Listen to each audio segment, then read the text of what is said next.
سلام دوستان عزیز، خوش اومدید به این ویدیو. دوستان اومدیم ویدیوی آموزشی.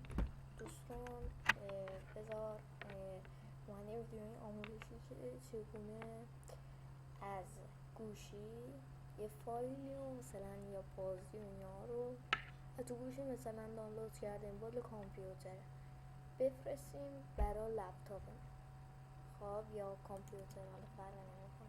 مثلا من الان همین تیلانچره رو، یعنی تیلانچر که الان درایور رو با همین گوشی انتقال دادم. بله این جایی بدی بودم شما و دوستان. بله دیگه اول از شما یه سیم کابل تایپ سی یا هرچه هست تایپ سی میارید این کابل، خب که یه سرش هم تایپ سی باشه. خلاصه یه طرفش رو میزنید به لپتاپتون، اون طرفی که میخوره یا کیس کامپیوترتون بزنم. اوکی شد. حالا این سرش هم گوشیتون رو وا کنید، گوشیتون رو وا کنید، قفلش رو وا کنید، خلاصه باز کنید و بعدش بزنید توش گوشی رو که یه گزینه اینجوری براتون میاد. این دومیه رو میزنید انتقال فایل. خب میزنید گوشی رو دارید کنار، میرید تو لپتاپ، اینجا هم پیامش میاد. حالا میزنید بره، حالا میایید تو اینجا و اینجا میبینید اینجا اومده براتون. اگه صفحتون قفل باشه اینجا هیچی براتون نمیاد. وقتی بزنید روی عکس گوشی مثلا ردمی نوت 9 پرو بالا من میزنید دوتا روش و اگه رم داشته باشید اینو براتون میاره. رم گوشی، فضای خود گوشی هم اینه. ما روی این میزنیم چون خالیه. مثلا الان چه فایلی رو ما میخوایم؟ مثلا دانلود ها، این مثلا تیلانچر رو میخوایم، تیلانچر دوتا میزنیم روش. ولی خب مثلا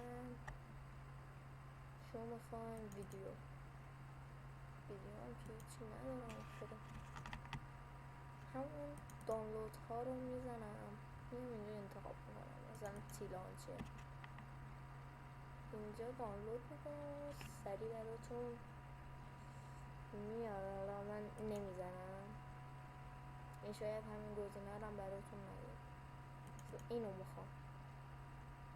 اینجا این براتون اوکی میشه و فایل میاد تو لپتاپتون. خلاص یه دقیقه صبر کنید این بره. البته ما این فایل رو نمیخوام. مثلا اگه خواستید از رو لپتاپ یه چیزی انتقال بدید، بیاید تو قسمت این بالا زده پی سی و اینجا فایلتون رو کوش. فایلمون مثلا نمیتونم هیچ فایلی رو حتی ویدیو باید بیارم. این که ویدیوی لانگ درایو رو آوردم، ولی خواب